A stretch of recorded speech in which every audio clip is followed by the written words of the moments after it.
Hey viewers, QuirkDude76 here. So after my climactic rant with Transformers The Last Night, it's pretty clear that the franchise went under rock bottom. So the only way Paramount can actually do to fix the series is to go back up with a reboot. So in 2018, Travis Knight brought it to himself to not only reboot the franchise, but to make an actually great story and a great movie. So, we're going to take a look at his 2018 movie, Bumblebee. Wow, can't believe this movie is almost 10 years old. Fuck. But anyway, this movie takes place in 1987, where we follow Charlie Watson, played by Hailee Steinfeld, who is trying to get by in California. She lost her dad, and she's just trying to live her life as a teenager. At the same time, she comes across a old Volkswagen Beetle that actually may be more than meets the eye, because when she brings it to her garage, it turns out to be the one and only Bumblebee, who in this case is sent down to Earth to mainly establish a base for the Autobots, since he not only escaped, but he lost his voice and lost his memory. So now he's pretty much stuck with amnesia, and both him and Hailee Steinfeld grow a bond with one another. At the same time, Agent Burns, played by John Cena, is a military commander who gets in ties with two Decepticon triple changers, Shatter and Dropkick, who are mainly there to find Bumblebee and bring him in to ask questions on the location of Optimus Prime and the other Autobots. It's only a matter of time before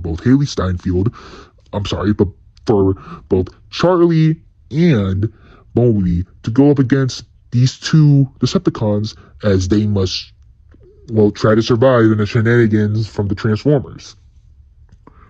So this is a bit of an interesting case, because this is the first Transformers movie that's not only a reboot, but follows a different character, only one character. And this is kind of a big deal when we think about it, because Bumblebee is surprisingly the only Autobot with his own movie. And that's saying a lot, because Bumblebee is one of, if not the most popular character in the entire Transformers franchise. He even surpasses people like Optimus Prime and Megatron. Like, he is very popular with the kids, and I can understand that. I mean, I was a Bumblebee guy too. But with this movie, it's very interesting. And nearly 10 years later, I really do like this movie. I really do. This is a true, genuine love letter for not only the character of Bumblebee, but for just the genre of human meets robot or alien. We've seen that a lot with stuff like E.T. and especially the Iron Giant. And in this movie, it really does feel like that. And I love that it takes place in the 1980s, where the Transformers takes place in the present day, or in the days of the early 2000s to 2010s, even 2020s.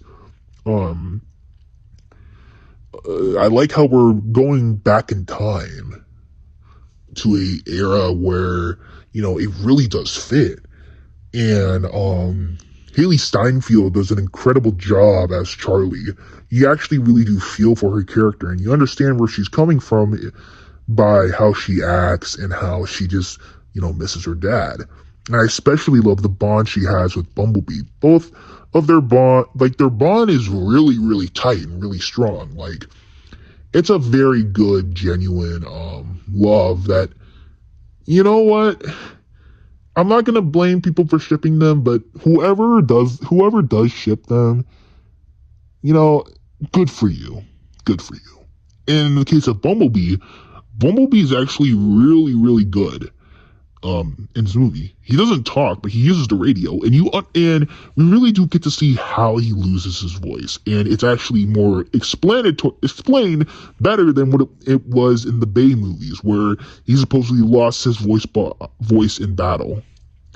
But in this case, we get to see how he loses his voice box, and it's very brutal. He's just very cute and funny, and this movie really does show how He can be very cute, very protective, and very funny at the same time. He's like that. He's a lot like the Iron Giant, where both of them are aliens from another planet that landed on Earth but also lost their memories. Both in different ways, of course. And Agent Burns is very funny. Like, this is John Cena we're talking about. This is Peacemaker. This dude knows what he's in, and he knows how to perfectly act like it. And it's really, really, it's really fun to see John Cena be in a Transformers movie when he's also in fucking the Fast and Furious, which, if he somehow comes back in Fast and Furious 11, I'm gonna blow my fucking mind. But that's a story for another time. Now, what about our two main villains, Shatter and Dropkick? Shatter and Dropkick are very interesting. Well, I want to say interesting, but they're really cool villains. The fact that this is the first time we get to see the Triple Changers in live action form is actually really cool. I especially love how we see them change from, let's say, a helicopter to a car. That's really cool to see. And the concept of Triple Changers is very, very fun. Just a Transformer able to turn into two, not one, but two vehicle modes. That's very cool and a very genius idea. Now, we also do get a few Autobots and Decepticons in this movie, especially in the first half, which was the war on Cybertron, which was a highlight in the movie, which was a very praised highlight because you get Autobots like Wheeljack, RC Cliffjumper, and Brawn, and Ironhide, and Ratchet, and even Optimus Prime, who was once again voiced by Peter Cullen, and he does a fantastic job. And then you get Decepticons like Starscream, Acid Storm, Shockwave, Ravage, and Soundwave. It's so cool to see the G1 designs of these Transformers be put into this movie. And I do know there was also a few cut Transformers that was cut from the film, like Rumble, Frenzy, Sunstreaker, who was apparently supposed to be in this movie, and that sick-ass Megatron design, which I would have loved to see in this movie. But they don't really do much. They're just there for the beginning, and I love that, how it focuses more on the main centric characters than just different other characters. And that really does work. And it really does work thanks to Travis Knight's direction.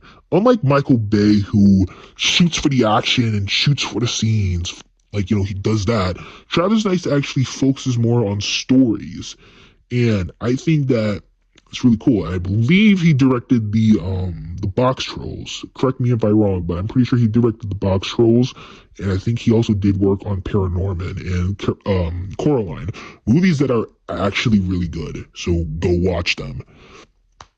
But yeah, I think he did a great job directing this movie. The CGI is also really good, considering that there isn't that much CGI in this movie, due to the fact that, there's not a lot of Transformers, there's mainly only 3. It still looks good, especially, by, with Shatter and Dropkick's, transformations from, helicopter or jet to car mode into robot mode. It's really cool. The fighting sequences are actually also really, really great, because now, instead of the Transformers designs are less of moving parts and a little bit more chunkier and more aesthetic to their G1 designs, or just more cleaner than the dirtier and more puzzle-like designs of the Bayformers. So you get these really cool, clean action sequences, and yeah, sure, you do kind of miss the flashiness and the explosions from the Bay films, but I actually prefer this kind of more action-like, because it actually makes things more seeable and makes things more epic, in my opinion. That's just me. You guys can say whatever you want about it. So, all in all, this movie is just really, really good. But are there any cons with the film? Well, I gotta admit, there are a few cons with this movie that I really do kind of have a little bit of issue with. The first is the whole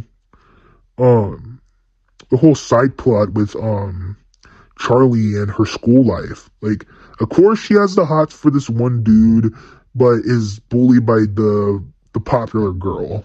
It's pretty much that's pretty much that. But I don't know, that side plot really didn't go anywhere because, she's just this worker at a pier, she's just like this corn dog worker at this pier, and she's often like she's made fun of it, and she wants to prove that she can be somebody else, and she's a very great swimmer. I don't know, that side plot just didn't really go anywhere for me.